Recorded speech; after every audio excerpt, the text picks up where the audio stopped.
This KFAN podcast is sponsored by Builders and Remodelers, exclusive Twin Cities provider of Elements Windows. Get the highest quality windows at unmatchable value. Visit buildersandremodelers.com for more details. Just in case you missed it, it's the top 5 sports talkers of the day. Now, it's time for Dan Barrero's Top 5 at 5. Brought to you by Gutter Helmet of Minnesota. Never clean your gutters again. Learn more at gutterhelmetmn.com. Gutterhelmetmn.com. I apologize once again for stepping on there. I should know, by the way, how long that thing goes. We continue to appreciate their outstanding support to the bumper-to-bumper cause and to the top 5 at 5. And I continue to appreciate their outstanding support on our gutters. There you go. Even better. So nice. So there's some really good and juicy texts that have come in since the Fallness visit. So I'll hold on to them for between 5:15 and 5:30 when Kessler will join the bit. Let's get to the top 5 now. Let's let hockey breathe a little bit. It's kind of been all hockey all the time here in the self-proclaimed state of hockey, but with good reason. They're in the playoffs. Dramatic win last night. We might get back to it. We'll probably get to it with Kessler because he's a St. Paul guy.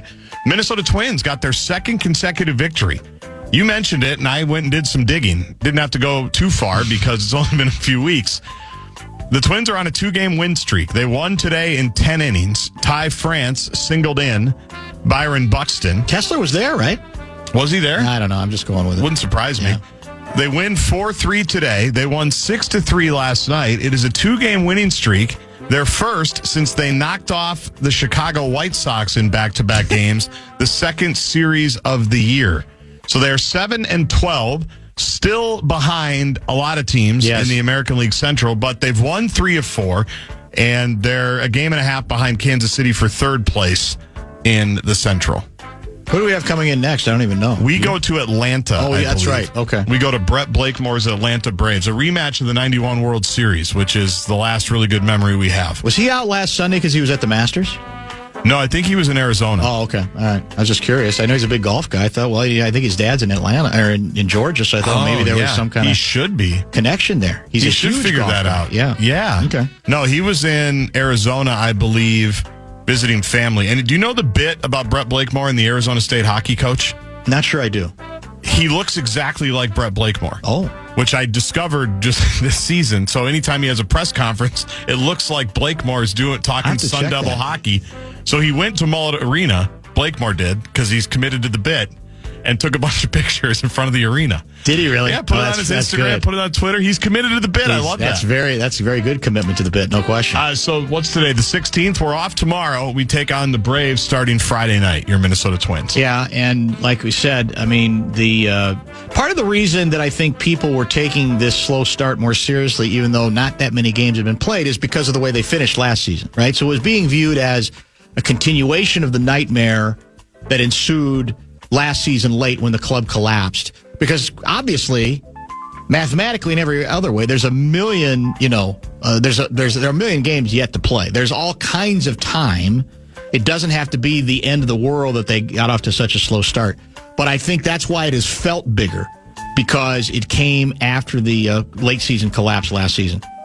Play-in action last night. Hell of a ball game in the 7-8 game in the West between the Golden State Warriors and the Memphis Grizzlies. Jimmy Butler was good. Obviously, Steph was good. Ja Morant was gutty. Butler had 38 points, by the way, as the Warriors were way up. And then Memphis made a big run. They did. Then Ja got kind of banged up, had to gut through it a little bit. But at the end of it, the Golden State Warriors outlasted Memphis 121-116, so they get to 7, and they will take on the Houston Rockets, and everybody's picking them in the upset. Vegas doesn't have them as the favorite, but the prognosticators are saying it's Steph and the Warriors' time. The Warriors, it's weird because I think there's so much star, identification that people, and I think they want to believe they can do something because it's a sexy story. It's a good story. The playoffs are richer when Steph Curry and Jimmy Butler are part of them. The whole TV lineup was held up because of last night. That's true. To make sure where they're going to be. But on the other hand, really, I think going into the game last night, they'd lost was it 4 of their last 7 or 3 of their last 5? They'd actually, after that ridiculous start with Butler, where I think they were 18-2, they'd kind of come back to the pack a little bit. And so I haven't seen enough of Houston to have a very firm opinion on what might happen in this particular series. But Memphis did make it interesting until they still had a shot late, down 3, but they couldn't get the ball in bounds. Right. A 5-second call basically ended that ball game. There was one particular Steph 3 that was, to me, emblematic. It's one of those videos they should, when he is a first ballot Hall of Famer, they should put this video on the montage where he ends up, within the one play, the one shot clock deal, he's literally, I felt like he was at all four corners of the half court, and he ended up coming around the last time from the baseline around to the right and got off a shot, nailed it, got fouled, made the free throw, ended up, then he's looking at some people in the stands. I love when he does that. Except when he plays us. Yeah, exactly. But buckets was the story. There's no question about that. They had to get a huge contribution from buckets. So I like the fact that they're still in it. I have no idea what it's going to be like against Houston. The other game was very one-sided. Orlando took care of it. I feel like any play-in game Atlanta plays, they should have to play it in Dayton, Ohio, like the NCAA play-in game. Yeah. They're just, have they ever won one? Maybe they haven't, I've forgotten. I don't think. And didn't they make the Eastern Conference Finals 5 years ago? You might be right. With Trae Young. But, Trae Young, he got thrown out late. He got bitter, although they got a rematch. And I think their last game they have to win to get in to be the 8th seed is at home, if I'm not mistaken. It would be, yep. So, that game was extremely one-sided, less entertaining. Heat and Bulls tonight, Mavs Kings tonight, the 8-9 games. Or I should say the 9-10 games of the play-in championships of the world. Anthony Edwards met the media today. Among the things he said, Dan, he vows to get no texts. He said 100% no texts during this playoff. Not texts, technical fouls. He says, not going to get into it. Not going to let the refs beat me. It's been a big theme. Talked about it with Tom Crean about 90 minutes ago. Yeah. That, you're not going to get the calls. Luka's going to get all of them. We already know that. Yeah. So just deal with that eventuality and try to beat them as well. More than anything else, what I want to see, and we still have the rest of the week to talk about this and break it down and more extensively. More than anything else, what I want to see from the Wolves offensively is attack. I want to see them challenge, not just Luka, frankly. I want to see them attack, challenge everybody defensively on the Lakers team, all their perimeter players. And because I think this team, and if, as Crean says, the ball moves, that's part of it. But I want to see them go downhill on these guys. I think they can. I want them in attack mode, not passive-aggressive, but aggressive as hell, start to finish. And maybe you're still not going to get the calls, but you might get some baskets. To me, this is developed into a pretty damn good offense. So I think so the LA offense can be dangerous. We know that, especially at the end of games. But there's a way to counter it. You have to play well defensively, but they're still going to score. I want to see you attack them offensively early and often with everybody, including Rudy. We did get all the tip times for the first 4 games as well late last night once the Golden State thing was settled. If you missed it, we knew Game 1 was going to be Saturday at 7:30. Game 2 will be Tuesday at 9 o'clock Central. Game 3, the first game back here at the House of Pain Target Center, is an 8:30 tip on Friday, April 25th. And then a 2:30 tip on Sunday, April 27th, the ABC Big National Game, Game 4, Sunday, 2:30, Wolves-Lakers. So we know Game 1 will be on the Timberwolves radio channel. It may, depending on schedule, we'll see where the Wild end up playing their first game, but it could well end up being on the Fan as well Saturday night. Yes. The rumor going into last night was if the Wild played Vegas, the series would start on Sunday. Sunday, right. Yeah. That's what we're all we don't know the time yet. Yeah. We'd love for them to have games 3 and 4 on Thursday and Saturday as well, so that we could all give our undivided attention to the Wild and the Wolves when they're playing. I think hockey historically has tended to go more every other, right? They go, so that would make Sunday, Tuesday in Vegas, Thursday, Saturday Or maybe it goes Thursday, Sunday, but if they go every other day, that would follow. And I think hockey tries to stick with that more than the NBA does. You know why? Because it's the Cup? Because it's the Cup. The Fan and BigDeck.com will give you a shot to win bonus bucks. It is our national cash contest. The final keyword of the evening is happy. Go to KFAN.com and enter the keyword happy. All right, we'll get to some texts, and then we'll prepare for the always volatile Pat Kessler segment. The Pat Kessler segment at about 5:30. Tech.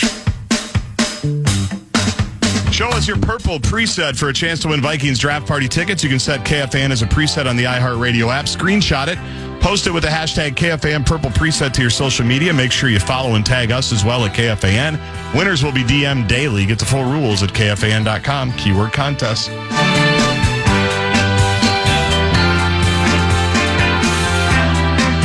Kessler is coming up at the bottom of the 5 o'clock hour. There are a couple of texts that I did want to try to include in the conversation.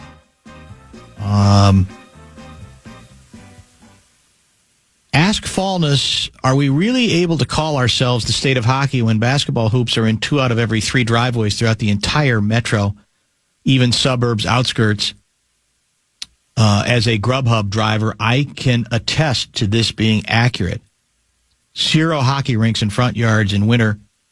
In winter, a few, but hoops year-round in the ground, just saying. Well, in fairness to the hockey community, I would say, well, hockey rinks aren't all that practical. It's a little harder to throw up a rink. Exactly. Not impossible in my neighborhood. Exactly right. And There's we a see lot of them. But I think, I'm not sure that, the broader way, without necessarily trying to offend anyone, is that there are a lot of both, I would say. And maybe, I don't know what the surveys show. Do the surveys show that the twain shall never meet? That there are, at least when it comes to professional, that there are professional hockey fans and there are professional basketball fans, and there's no carryover. There's no, there are very few that say, no, I'm a sports fan. I like both. I might like one a little bit more than the other, but I'm not, I'm not someone who says, nope, there's a dividing line. It's like the old Berlin Wall, Minnesota, Wisconsin, and I don't cross that border, and I never will, and I never have. My gut would tell me that's a very small Venn diagram of crossover. That's what my gut would tell me. Well, I think you're probably right, although I thought we had this discussion with Luigi before, and he said in a lot of the surveys they did, in fact, hasn't he even said to us that there's a tremendous, there are a lot of people who come from the western suburbs to Target Center. There are allegedly a lot of people that come from the western suburbs to the X. Yep. Right? Yep. So I don't know. It's a good topic to have. The larger ratings speak for themselves. Basketball ratings are bigger than hockey ratings. That doesn't mean hockey's not a worthy sport. One of the things I forgot to mention, to try to talk Fallness off the ledge in his hour in studio with us is, and I've had this discussion before many times, that I don't think there's any question that in person, hockey is the most compelling sport. I really believe that. And I've always said part of what hurts hockey, even with the fancy TVs we now have, the flat screens, the 401k. Well, no, that's different. Those are gone. The 4K or 8K, whatever the case may be, that it doesn't. Hockey is the one sport that just doesn't translate as well because the speed cannot be captured. More than better than it used to be captured, but still, I don't think captured all that well. And that, to a certain extent, might hurt it. But there's not, when we get into this argument, the discussion all the time, the state of hockey, to me, isn't about pro hockey. I think there are more, right now, pro basketball fans in this town, there's a broader section of basketball fans than there are hockey fans on the pro level. I just do. I think hockey, the state of hockey is not just about the NHL, right? The state of hockey is about hockey at all levels. Correct. And the interest is extremely intense. It is extremely passionate.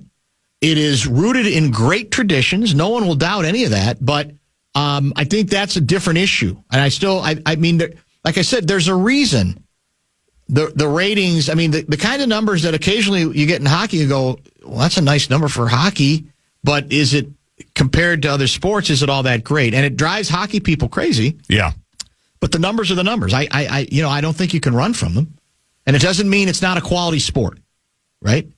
And just a lot of people just didn't grow up with it because of where they lived. We had, like I said, a person who was just agitated earlier. I forgot to save the text. It's too buried now, but to find it, just agitated that we had Tom Crean on as long as we did. And I want to say to that person, Tom Crean, of course, for hockey fans, is a former basketball coach. And it ended up going a little long because towards the end we got into the University of Minnesota stuff. And once he opened that door and had some pretty vocal and direct things to say, I'm not doing my job if I don't follow up on it. But what I think people have to understand is if you don't particularly love that sport, that's legal, right? You don't ever have to apologize for what you like. But you have to understand that we're not just broadcasting to you. We're broadcasting to a broad range of people. And in this show, I knew full well that we're going to have Fallness in studio for an entire hour to talk plenty of hockey. That doesn't take away from Crean not having value. The Minnesota Timberwolves are a popular team in this town.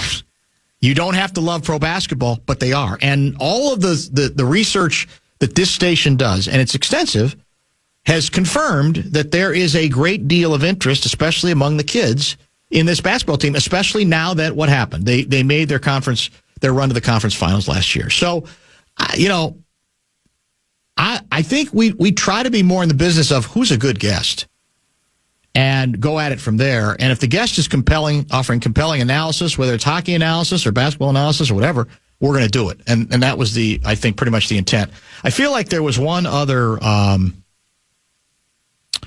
text that I wanted to get to, but I can't find it. Oh, would someone remind John the only difference in the two teams is the one Western Conference Finals, and I suppose the Wild have been in the playoffs more than the Wolves. No question. No question. The Wolves are now finally putting together a decent streak, right? By their standards. 4 in a row for Boudreaux. 4 in a row, yeah, exactly, which is ridiculous. Shouldn't be that big. It shouldn't be that big a deal for either team to make the playoffs. How many teams make the playoffs? 16? Yeah, in each league. Shouldn't be that big of a deal. The threshold's not that high. But in this town, the story at some point comes, okay, yes, the Wild have been there a lot more often more recently, but it's been 10 years since they've gone anywhere with it. And so that's the way this thing works. That can change in an instant. And you change it by shocking the world and upsetting Vegas, and then you get a little momentum going. You go, okay, well, why stop now? The hell, let's keep going. Let's get jiggy with it, going all the way back. Wasn't that the last time we were in the conference? Only time we were in the conference finals in hockey? Wasn't quite that long ago. Sebastian however you're going to say his name. Jiggy, I just go with Jiggy. Oh, John Sebastian Giguère. Giguère, yeah. I'm talking about that's the only time the Wild have been in the conference finals. 2004. That's a long time ago. Right? 2003, actually. Yeah, exactly. Yeah. So that's what you hope, but that's sort of the deal. But I have learned over the years that hockey fans they just are more defensive. They don't even like comparisons to other sports. Basketball doesn't care if you compare it to another sport. Football doesn't care if you compare it to another sport if the story is the same. Hockey people get so defensive about that. It's bizarre to me. Even Fallness, who brought me a candle and a couple of Tom Reed gift certificates, which is very kind. Don't let those go to waste. But he admitted about the candle. That he got it for free? No. Well, it was in I think his wife had a bundle, and he basically went to her and said, the one you'd like the least, that might be the most perfumey. And that's exactly what he gave. So I don't Still know. A nice touch. Well, I think it is it's better than no candle at all, but I don't know that I'm going to burn it. Because maybe you'll like it. Kind of flowery. Maybe you'll turn over a new leaf. Maybe I will. Maybe I give it to Kessler. our 5:30 guest. He loves perfume. There's a lot of stuff to get to with him. Buckle up. Could be another interesting half hour or so. Questions or comments, they always come in for Kessler, whether we ask or not. Bradshaw and Brian KFAN text line is wide open, and that number is 64686. I wish the American media would take a great look at the views of the people in Congress and find out, are they pro-America or anti-America? Pat Kessler. Because people have got to know whether or not their president's a crook. Well, I'm not a crook. I can't trust Obama. He's an Arab. Pat Kessler. Tear down this wall. I did nothing wrong at the Minneapolis airport. Senator, you're no Jack Kennedy. Pat Kessler. And now, to help Dan break down all the tough questions in politics, it's our own Pat Kessler. Political Wonk. I feel like a supermodel, except like times 10. It's Channel 4's Pat Kessler. with Dan Barrero on the Fan. Kessler, quick question. How do you feel about lavender-scented candles? Very sexy. Okay. Very sexy. Well, I mean, I might have one that just came, as it turns out, just came into my possession not that long ago. Well, lavender's fine, Yeah. but I prefer lavender with just a touch of vanilla. Well, ding, ding, ding. Well played. How about a little bergamot zest? Oh, my God. Am I pronouncing that right? Bergamot? What is bergamot? What is bergamot? Gaardsy, will you look? Bergamot is spelled Bergamot. Bergamot.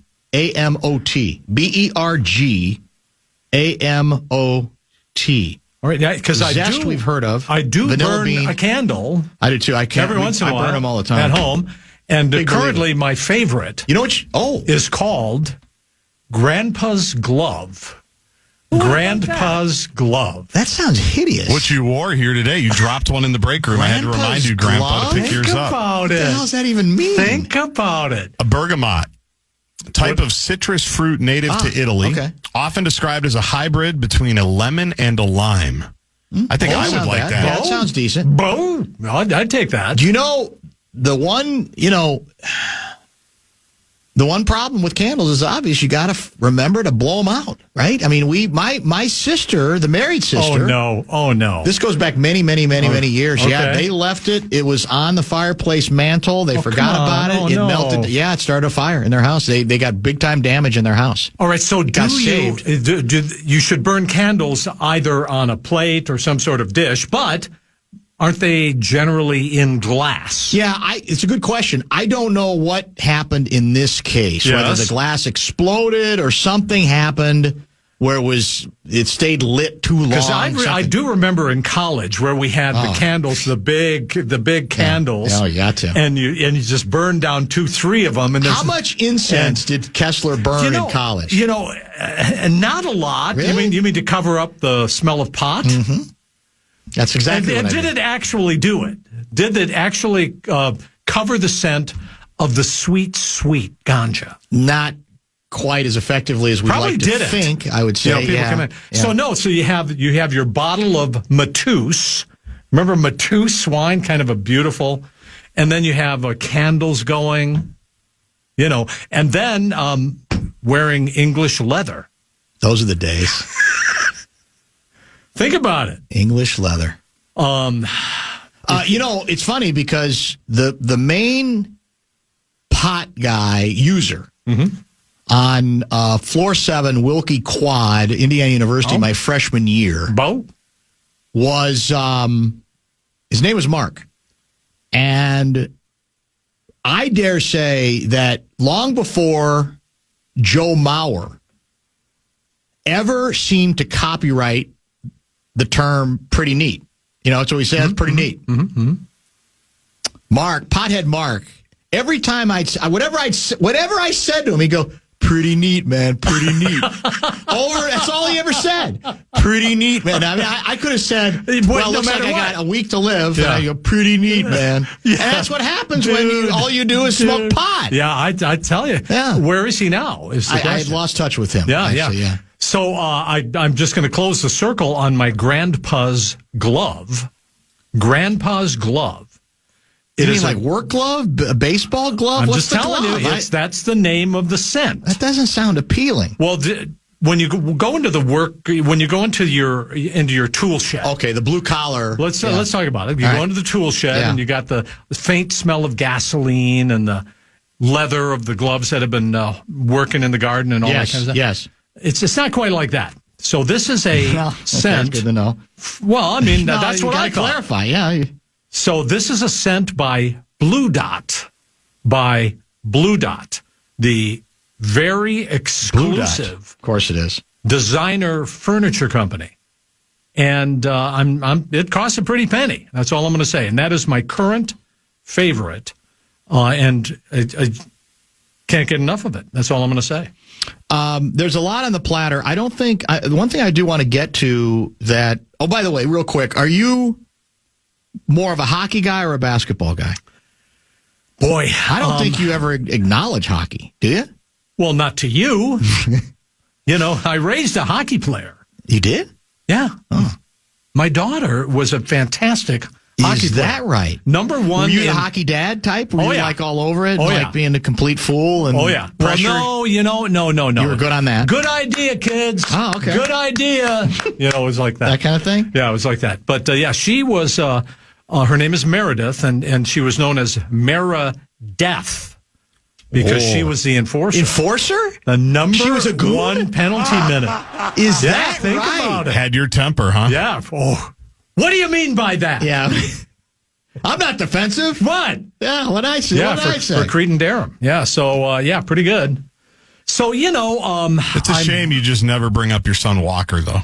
Like, that's what's sad. Well, that is I don't want to brag. That's grandson, by the way, but yeah. That's a bit of a sordid story, though, isn't it? Yeah. I'm not proud of it. Yeah, no, but you're not going to run from it. How that happened, but, Tom Rinaldi will do a story on that one day about Pat and Walker. That might be a good their relationship. And then putting them back together and getting us together again. How excited must you have been when you saw the Wolves draft him, thinking...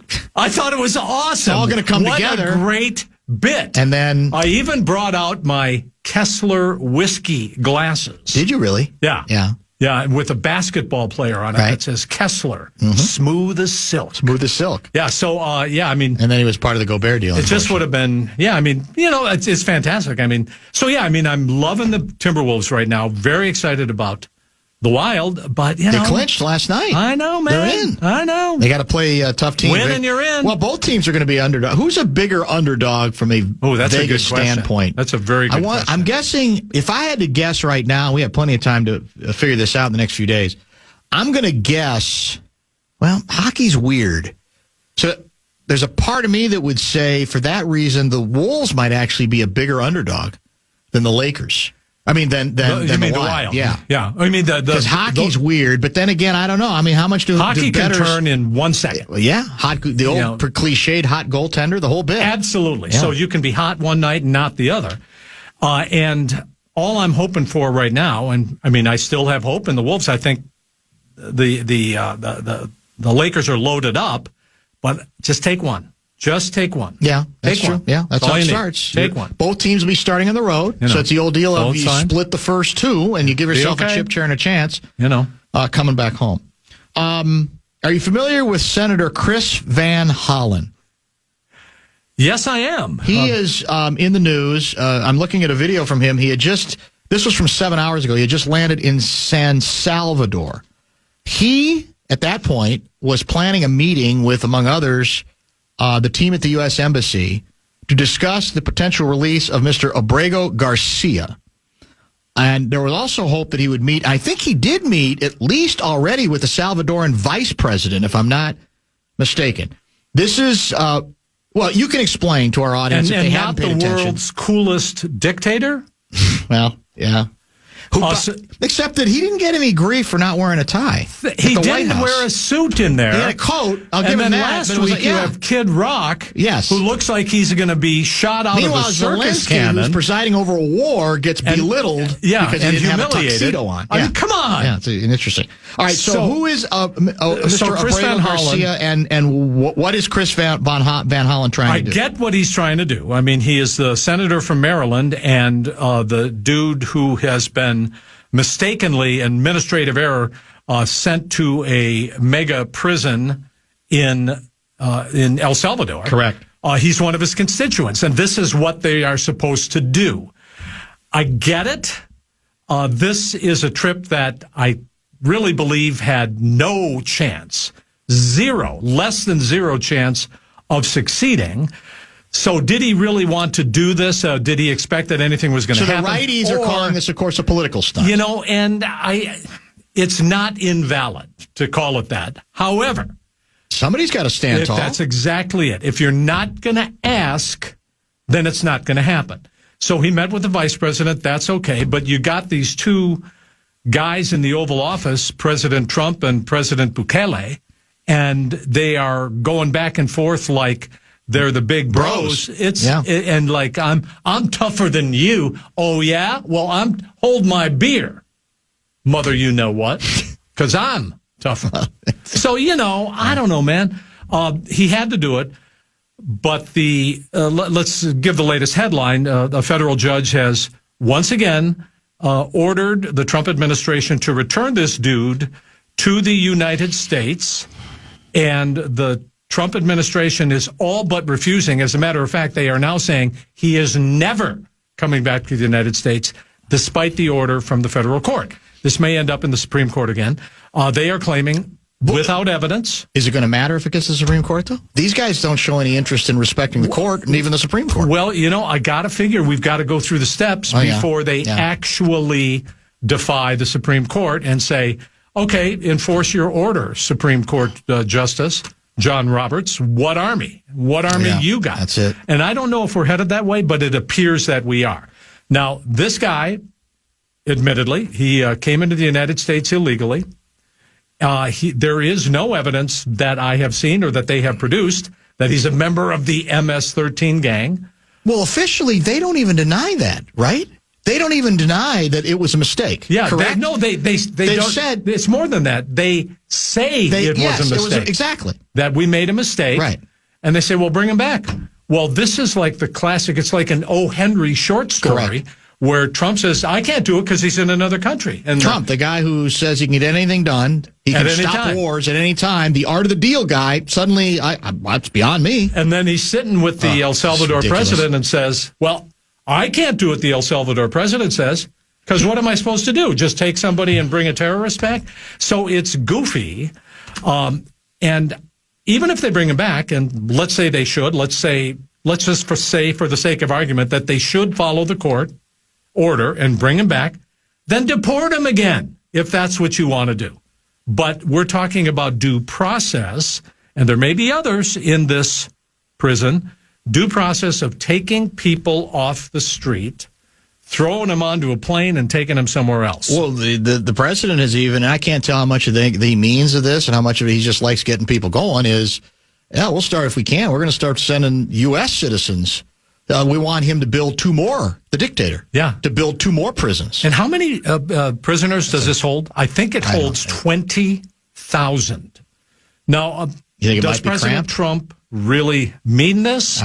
Or is he... Why are you standing tall for cartel members? That's the kind of text we're getting back here on this.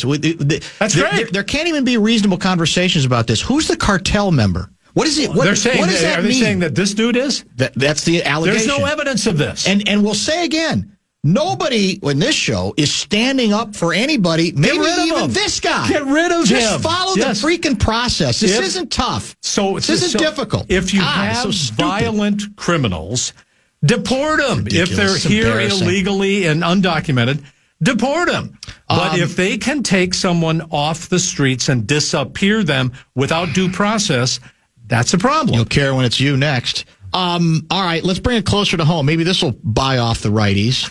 We actually discussed this story a week ago, but there's been, since then, the Star Tribune has done its own, quote-unquote, investigative report about a Democrat named Bobby Joe Champion. So what's the update since we chatted last week? He is, for the record, chairman of the Senate Ethics Committee, or was. So what did the Star Tribune learn? He has stepped down now. This started a number of weeks ago where Bobby Joe Champion allegedly has helped steer millions of dollars to nonprofit groups in the Minneapolis area to which he had connections, either friends or associates or legal clients or former legal clients. So this is something that is not really kosher. The Star Tribune has gone over all of his bills now for the last 10 years.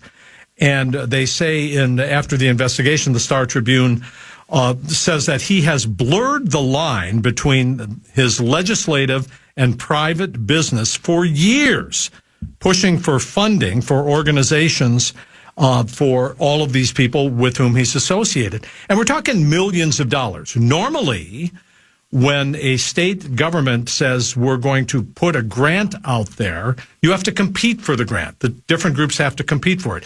These are what are called violence interrupter groups in North Minneapolis, and you have to compete for them. But what happened here is that they actually name the group. They put that into the statute, so the money absolutely directly goes to them. Now, Jerry McAfee, the Reverend McAfee, is the head of one of these groups, and the Star Tribune has tried to interview him, and he refuses to say what his relationship is with Bobby Joe Champion, and he is calling he is actually calling the Star Tribune reporters who are investigating it and the Minnesota Reformer who actually broke the story. The Minnesota Reformer, I give them credit where credit is due. They've done a hell of a job with this story. Calls the reporters bigots. So that's where we are. I mean, how did we get there?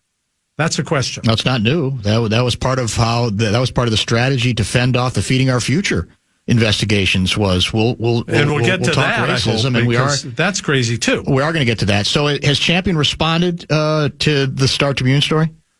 Well, funny you mentioned that, because he would not do an interview with the Star Tribune. They did submit questions to which he responded in writing. And in the questions he responded to, he apparently copy and pasted, some say plagiarized, the Minnesota Reformer story, took an entire paragraph out of it and sent it back as an answer. So, I mean, what are we doing here? I don't know. And this is, I want to just go from 30,000 feet here. Right. Because this is yet another ethical issue at the Minnesota legislature, of which there are so many now that they seem to be piling up. And it's something that they really need to address. And the legislature has not done very much on ethics in years. It's very difficult to get answers from the legislature. And the transparency of all of this, campaign finance, whatever it is. And as a matter of fact, the national groups rate Minnesota, give it a grade of D- for its ethics laws here in the state. And I think they've really got to get to it. They do. I agree. And there are, I think, two different U.S. attorneys who have, in recent weeks, referred to within the state a culture of fraud, or, at least in one case, a culture of, regarding two different stories. And I'm actually looking at some quotes from Assistant U.S. Attorney Joe Thompson. He was kind of the lead prosecutor in Feeding Our Future. Yes. And your gal, Liz Collin, did an interview with him for Alpha News. And I'll just read you the quote. Yes, it's like there's a culture of fraud in the state now. I started my career as a federal prosecutor in Chicago. And in Chicago, the state of Illinois, it's well known for its public corruption. It's almost expected and accepted that politicians, whether it's city council members, aldermen, governors, mayors, will be corrupt, will take bribes, will be subject to influence. Minnesota's never been like that. It's never been viewed that way. And suddenly now in recent years, we're known for fraud. And I worry that it's come to be accepted and expected here in the state of Minnesota. That's a sad thing. Our state deserves. Yeah, that was a really good interview that Liz Collin did with Alpha News. It was straightforward, and yes, she talked to him about all of this. It's the same stuff that Andy Luger has been saying for quite some time. And when we're talking about ethics violations, possible corruption, the looking the other way, or not realizing that fraud is occurring because we don't have the backstops, we don't have the checks and balances. This is something that the Republicans in the Minnesota House are focusing on like a laser beam. And it's exactly the right thing that they're trying to do. Try to set up an office to investigate fraud so that you don't have political appointees, whether it's the governor of Minnesota, Tim Walz, or the legislature, allegedly sending millions of dollars to people you work with. Somebody's got to stand up and say, this is happening. And right now, the only place I actually see it happening in any vigorous way is the Republicans in the Minnesota House. This should be bilateral. I believe. I get the bit. It's like, well, we're not going to, but it really should be. So what's there was an interesting development via a Feeding Our Future defense attorney with some stuff that was released, some audio from a 2021 meeting. Keith Ellison was in the meeting. I believe it was with East African business leaders, and this was not long. I think about a month before a number of them were implicated in the I was about to say academic fraud scandal. No, that's very different. The Feeding Our Future fraud scandal. So what do we make of this? Well, this, to me, came out of nowhere. Suddenly, wait a minute, you're talking about more possible corruption? What's going on here? The Feeding Our Future defense attorney released this video to a number of news outlets. It's an audio, I should say, not a video. It's an hour-long audio tape of Keith Ellison meeting with East African business leaders a month before. Many of them were later implicated in this Feeding Our Future fraud scandal, which I think to this day is the largest pandemic money scandal in the United States. And the group, all the people at this thing, the group were complaining to Ellison about being investigated, and Ellison promised to look into it. Now, we got to look at the timeline here, because was he aware that it was already being investigated? Was he aware that the Department of Education was trying to shut him down because of possible fraud? The FBI might be coming into it. It was only a few weeks later that this kind of exploded in the public. Meanwhile, I think like $17,000 10 days later started showing up in the campaign coffers of Keith Ellison and his son, Jeremiah Ellison, who was on the Minneapolis City Council. I need to say out loud that Ellison promised he was going to look into it and we'll get back to you and all of that. But when they said that they would send him money and support him politically, he said, that's not why I'm here. He tried to distance himself from that. Nevertheless, this audio recording is really telling. I mean, how much did the leaders of our state know about this, and were they trying to help behind the scenes? Yeah. We know that there was so much money with Feeding Our Future thrown around here, and they were able to sue, and the state actually lost in court, and they were able to continue doing this. So did he know or didn't he? And if he did know, when did he know? I think there needs to be a lot more transparency. I agree with that. On that one. See, to me, where Ellison looks really bad is there's a couple of quotes in here that would seem to indicate, hey, I'll read one of them. Just being able to say, just getting the question, just getting the inquiry from the AG is sometimes enough to make people knock it off. The implication being there, we'll run interference for you. I think that's damning as hell. I would at least like to see more reporting on exactly that, because that doesn't sound like someone. Look, who knows what he knew when he knew it, although I think based on some of the dates I've seen, he has made it seem after the fact that, I knew for months what was going on here.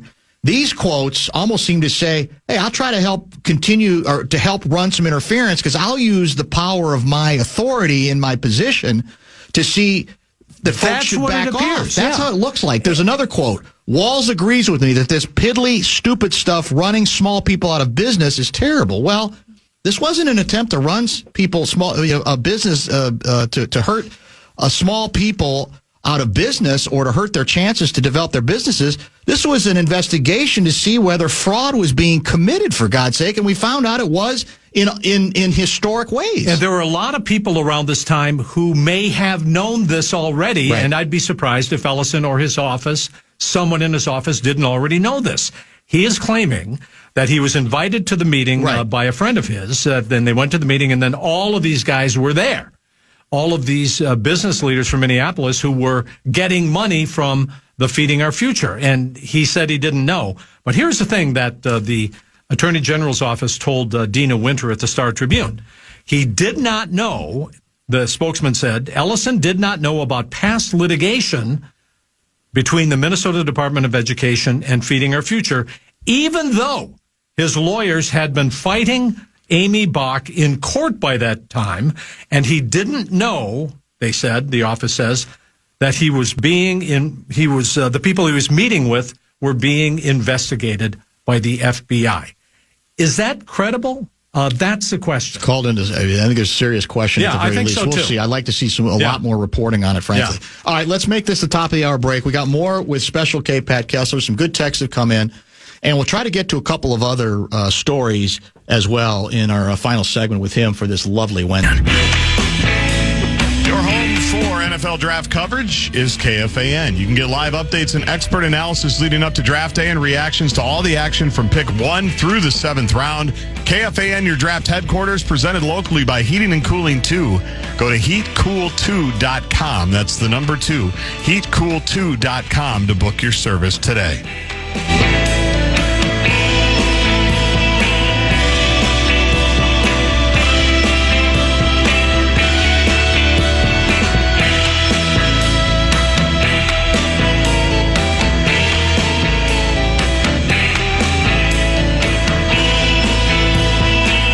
Indeed, Pat Kessler is back with us for one more segment. I want to get to your list to get to a couple other things, but before we do, I neglected to mention when we were talking about the El Salvador story. Disappeared. The suggestion by Tricia McLaughlin, who I think is Assistant Secretary of the Department of Homeland Security, who suggests that that the individual, the deported individual, Abrego, has not one but two things in common with Osama bin Laden. Oh, come on. I'm not making it up. This isn't a joke. This isn't a satire. This is real. Okay. One is that, because the point was, he's being presented, this guy, he's family man, he's got kids. Well, guess what? Osama bin Laden had kids too. That's the analogy that they're actually, with a straight face, going with. So why do you love terrorists? That's it too. So that's what it is. So if a reporter is asking a serious question in a professional way, very professional way, and the answer is, why do you love terrorists? It reminds me of you when we were building the People's Stadium. Yes. And people would call up and say, we shouldn't be spending money. And you would invariably say, why do you hate kids? Why do you hate kids? Yeah, what do you have against kids? It's just the same thing. It is the same thing. And that was a satire. Maybe it's a bit. Maybe the White House is playing a bit. Maybe it is. Yeah. Speaking of bits, you have identified a concept for a new Fox game show. Is this real or is this also invented? Okay, so I wondered if this is real, and I'm going to tell you, Dan Barrero, this is real. There is a Fox national game show that is coming, and I think it is seriously brilliant. It's going to be hosted by Greg Gutfeld, who is the #1 late-night comedy host, by the way, on Fox. He's doing great. This is a show that is it's a game show called What Did I Miss? Wonder what the music would be for it. That would not be a bad What Did I Miss? notion. That's the name of the game show. I'm not making this up. 4 contestants are going to be squirreled away in upstate New York. Where else? For 90 days. With no connection in the to the outside. I hope so. Where Mel Brooks used to perform. How about back in the day? They're just comedy. Go, and they're going to go to the beach. So and, no connection. No internet. World, nothing. No connection to the outside world. And then when they come back, Gutfeld is going to bring them on stage and will present them with real and imagined Trump headlines to choose. Think about it. That's actually brilliant. It is. And brilliant. So because you what is real and what is not? Yeah. The president is going to pave over the Rose Garden. No, he's not. That's false. Well, yes, he is. Anyway, I think it's a typo because the winner gets $50,000. See, that seems light. That doesn't seem. Seems like it should be $500,000. Doesn't That it? doesn't Like seem 500,000. I would say $1 million. Or $1 million at least. Yeah, you're right. Also, I think it would be better if you just put them away for a week or 2 weeks. Do you think that'd be enough? Yeah, well, because how much has happened in this country since Sunday? Today's Wednesday. So I think it's great. I would actually watch that. What did I miss is the concept that Greg Gutfeld is going to host. Another item that wasn't on your list that I have not talked about on air, and I'm mad at myself that I haven't, because I feel like it falls into the classification of because no one was killed, we're not covering it to the same degree we would. And that is the firebombing of the Governor Shapiro residence, right? The official, I don't know if it's official residence or a second home of theirs, whatever the the case governor's may be. mansion. On Passover, he is saying the individual responsible for this madness said he did it because of what he said the governor, quote, wants to do to the Palestinian people, unquote. He told 911 that Shapiro needed to, quote, stop having my friends killed. Our people have been put through too much by that monster. Now, I'm not saying the story isn't being covered, because it is, but I think it should be covered more. This is another example of how, whatever his motivation is, how dangerous a road we're going down the path when, hey, we got to do whatever we got to do, no matter how violent, because his intent, obviously, was to hurt or kill on this occasion. Well, let's talk about this. Let's unpack it a little bit, because Governor Shapiro and his family had just celebrated Seder. That night, they were asleep in the governor's residence. This dude, whole nother story, jumps the fence, evades security. He has Molotov cocktails, breaks the windows with a hammer, throws the Molotov cocktail in, sets everything on fire, is able to keep going and do another room, and then escapes. Where is security? That's a question. That's a fair question too. And so when they find out there's a fire, thank God, the state troopers who are on the security detail are pounding on the door. They get the family awake. They get them out of there. But if you've seen this damage, it looks, if somebody had been in there, they would be dead. And it's a terrible thing. So this is another example of the violence, and I'm just going to say it out loud. I mean, we need somebody to condemn it, and of course he is, and people in general are. I was really hoping that President Trump would condemn the violence, and instead what he says is, well, he wasn't a Trump fan, I can tell you that. I mean, we need to somehow get out here and stop this, because that is whether it's escalating. a Republican or a Democrat, that's escalating. Whether it's him being the assassination attempt on his life, the whole. He had the hammer, and if he had gotten he was in the house. Think about it. And if he had got to them, he said he was going to hammer Shapiro. So it's a terrible thing. That's not good. Yeah, I'm glad you brought it up. Yeah, because it absolutely deserves. We have more not. attention. And I had not gotten to it yet for various reasons as well. Lastly, we only have about 2 minutes left. Did my guy Bill Maher do the right thing meeting with the president in the White House, or did he get played? Bill Maher, everybody's favorite comedian. I mean, very controversial, very edgy. Love the guy. He goes to a White House dinner invited by Kid Rock. That's Trump's the buddy. Intermediary. Yeah, was Trump's Kid Rock, buddy. literally. Come on, let's just sit down, break bread. And he comes out of it and he gives a 12-minute monologue. The show. Yeah. And it was really quite convincing. He says he says Trump is charming. He's a wonderful guy. Self-aware. He's self-aware. That was a big one for me. Yeah, and he's gracious and measured. He smiles a lot. He laughs. He can easily take a joke. Who is that guy? Who is that guy? He said that he has had a willingness to accept me, Bill Maher, as a possible friend. So what is the duty of people? People are saying that's who he really is. Well, that's not who he really is. That's not who he is. He's the guy we know is the one in public. Does it make us feel any better that if true, and I'm not sure it is, but if true in private, he's different than he is in public? That makes it worse to me. The casual cruelty, the crude comments, the misogyny, the racism, all of that. And Bill Maher says, hey, give him a chance.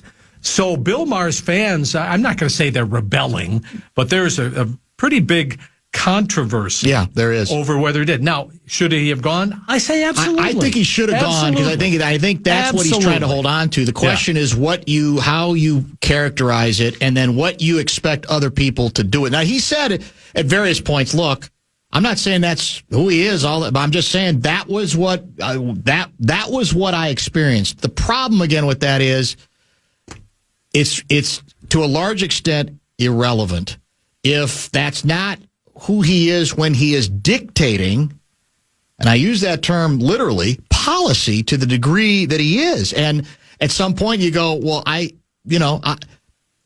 dinner, whatever, and it should. What a nice guy. We shouldn't have fear of talking to people we disagree with at all, but it came off for Maher, I think, very different than the Maher persona, quite frankly. Yeah, and this is all happening while Trump is disappearing undocumented immigrants, right. And he's shutting down and suing the media, and our 401ks are crashing, and he's in there doing this. Now, I will tell you, in my meeting with Donald Trump, yeah, I said it, when I met Donald Trump, he was charming. This is 25 years ago with Jesse Ventura. And, he was funny and gregarious. Just a little bit naughty. He was fine. Yeah. But that wasn't the guy we see right now, 24/7, in the United States of America. So, you were on the bus with him with Billy Bush, weren't you?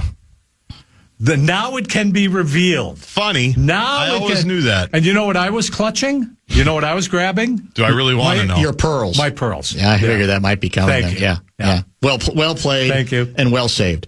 We're out of time. Thank you. All right, man. Special K, Pat Kessler. We'll come back, wrap up the show. Lots of good stuff yet to come this week. Join the power trip up at Grandview Lodge May 1st and 2nd. You can be there on Thursday night for off-air fun and games for great prizes. Then stick around as they go live on air Friday morning, including, of course, the Initials game. Get all the details at KFAN.com/Grandview. The show wrap brought to you, as always, by American Pressure, commercial-grade pressure washer since 1975. It's the Bumper to Bumper show wrap. We've got no chance against the Lakers. And by the way, a couple texters say, according to the odds makers, the Wild remain bigger underdogs than the Wolves do. I just wanted to circle back to that. I don't know if that's the same as what your research indicated. Well, I was on the DraftKings site, and they didn't have the series futures yet because they're not all officially set. But I had seen, I think, minus 220 for the Wild, and or I should say plus 220 for the Wild and plus 160 for the Wolves. Exactly, yeah. So that would indicate, if I'm doing that math right, and I'm not usually, but that means the Wild are bigger underdogs. Correct. Even though it's hockey, and anything can happen in hockey. We have no chance with the Lakers. What happened now? This is a tweet from 49 minutes ago, Sirius XM NBA Radio. Tune in tomorrow at 1 p.m. Eastern Time. Lakers Governor Jeannie Buss co-hosts on NBA Radio with Worldwide Wob, Rob Perez, and Antonio Daniels. Talking Lakers and taking your calls. #Lake Show. We got no chance. At least you know. At least you're on the front end of this. That's it. I guess this pretty much confirms it. We're going to try to get Sam Mitchell on tomorrow, although I'm going to reach out tonight as well if we can't get him. Is tomorrow the logical day for I can't even think of his name. Craig Kilborn. I think it is. All right, so I'll try to reach out to him. We might try to get him tomorrow. Inbox tomorrow, I assume, if you want to. Let's do it. There should be some good hockey material. There should be some good basketball material. There should be some good fallness material, etc. And we'll see what else we can get as we move forward. Tomorrow, I'm hoping, is it going to be tomorrow when the hockey series schedule becomes official? We know we're playing Vegas. We're starting in Vegas. We're waiting for the official word on when that series begins. We believe it's likely to be Sunday, but that's not official yet, correct? Right, maybe Saturday. Tomorrow, but they've got games they still have to play. Oh, that's true. I keep forgetting they still got games tonight and tomorrow. You're right. So I would who guess knows? Maybe not, but we'll find out. Yeah, so it'll obviously be over the weekend for sure. And I had one other item to get to. No, I guess that's it. Those are the main things. I want to thank Kessie. I want to thank Tom Crean. Had a really nice conversation with him where he got very vocal, and maybe tomorrow we'll have a chance to react to some of the things Crean had to say about the Wolves series with the Lakers and what he had to say towards the end of the interview on the Golden Gophers men's basketball job, his opinion on Ben Johnson, his commentary on some of the things he admitted he had talked to Ben Johnson about regarding the Johnson situation here. I think he suggested that there was a communication issue that bothered Ben. He didn't want to get into too much detail on that, but we'll have a chance to sort of reflect back on that. Also, want to thank Kevin Fallness, who was in studio for the 4 o'clock hour. Excuse me? To talk, yes, hockey. We were congratulating him on his team officially making the postseason in dramatic fashion last night. And we got into some other things as well. Johnny Athletic even called in to offer up his what a surprise, patronizing congratulations to Fallness and the Wild joining the fray for the postseason. Fan on Demand is following us tonight, and then it's a Dan Patrick night as well. We will talk to you tomorrow beginning at 3. Thank you for the memories. Thank you for the great time. We love you, Dan. Well, go Twins. Thank you for the airtime, and I'll talk to you soon.